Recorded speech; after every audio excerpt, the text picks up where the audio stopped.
Subscribe করুন স্টোরিল্যান্ড, click করুন bell icon. গ্রামের এক কোণে ছিল একটি ছোট পার্ক। পার্কের মাঝখানে একটা পুরনো দোলনা ঝুলছিল। তার রং ফ্যাকাশে হয়ে গিয়েছিল আর সারা গায়ে মরিচা ধরেছিল। গ্রামের বাচ্চারা সেই দোলনাটার দিকে তাকিয়ে বলত, এটা তো পুরনো আর ভাঙাচোরা। কেউ এটার দিকে খেয়ালও করে না। কিন্তু কেউ জানত না এই দোলনাটা ছিল একেবারে বিশেষ। রাত হলেই, যখন সবাই ঘুমিয়ে পড়ত, দোলনাটা বাতাস ছাড়াই আস্তে আস্তে দুলতে শুরু করত। কেউ দেখলে মনে হতো যেন কেউ তাকে ঠেলে দিচ্ছে। সেই গ্রামে থাকত 9 বছরের মিষ্টি মেয়ে অরু। সে খুব কৌতূহলী আর দুঃসাহসী ছিল। তার সবচেয়ে প্রিয় জিনিস ছিল রহস্য খুঁজে বের করা। একদিন সন্ধ্যাবেলা অরু তার বন্ধু সোহানকে নিয়ে পার্কে হাঁটতে গিয়েছিল। দেখেছ সোহান, এই দোলনাটা দিনের বেলা এত শান্ত থাকে, কিন্তু রাত হলেই নাকি দুলতে শুরু করে, অরু ফিসফিস করে বলল। সোহান হেসে বলল, তুমি এসব গল্প বিশ্বাস করো? ওসব বুড়ো মানুষদের কল্পনা। দোলনাটা ভাঙা, তাই এমন মনে হয়। অরু বলল, ঠিক আছে, আজ রাতে আমরা দেখব এটা সত্যি কিনা। সেই রাতে তারা দুজন একটা টর্চলাইট আর হালকা কম্বল নিয়ে পার্কের দিকে রওনা দিল। চাঁদনি রাতে পার্কটা অনেকটাই ফাঁকা আর নির্জন ছিল। দুজনে গিয়ে দোলনার কাছাকাছি বসে পড়ল। কিছুক্ষণ অপেক্ষা করার পর হঠাৎ মৃদু শব্দ শোনা গেল। কোচ কোচ কোচ, মরিচা ধরা দোলনার শিকল থেকে শব্দটা আসছিল। ওই দেখ সোহান, অরু উত্তেজিত গলায় বলল। সোহান অবাক হয়ে দেখল দোলনাটা সত্যিই আস্তে আস্তে দুলছে, কিন্তু আশেপাশে কেউ নেই। বাতাসও ছিল না। এটা কিভাবে সম্ভব? সোহান ফিসফিস করে জিজ্ঞেস করল।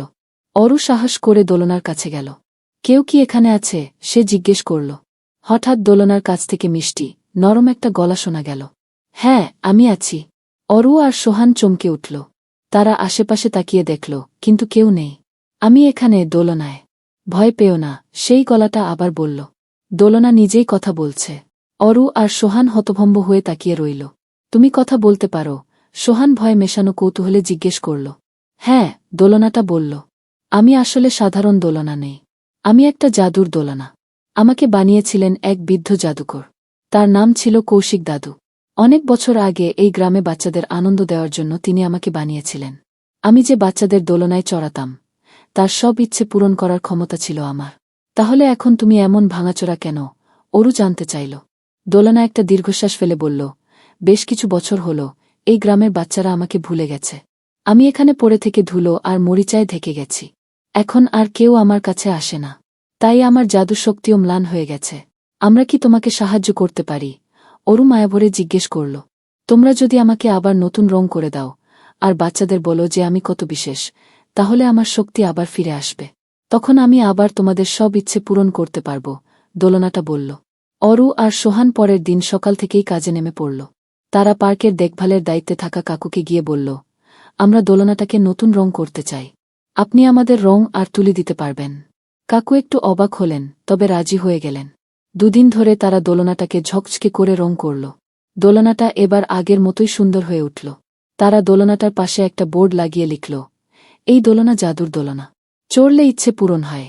গ্রামের বাচ্চারা যখন নতুন রং করা দোলনাটা দেখল, তারা খুব খুশি হল। সবাই এক এক করে দোলনায় চড়তে লাগল। আর মজার ব্যাপার হল, যেই দোলনায় চড়ত, তার মনের এক ইচ্ছে সত্যি হয়ে যেত।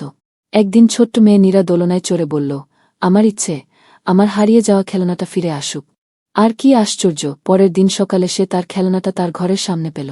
অরু আর সোহান দেখল দোলনাটা আবার খুশিতে দুলছে। তারা বুঝল বন্ধুত্ব আর ভালোবাসা দিয়ে এমন অনেক কিছুই সম্ভব, যা তারা কখনো কল্পনা করেনি। সেই থেকে জাদুর দোলনাটা গ্রামের বাচ্চাদের প্রিয় জায়গা হয়ে রইল। অরু আর সোহান জানত, তারা এমন একটা রহস্য উদ্ধার করেছে যা তাদের জীবনভর মনে থাকবে।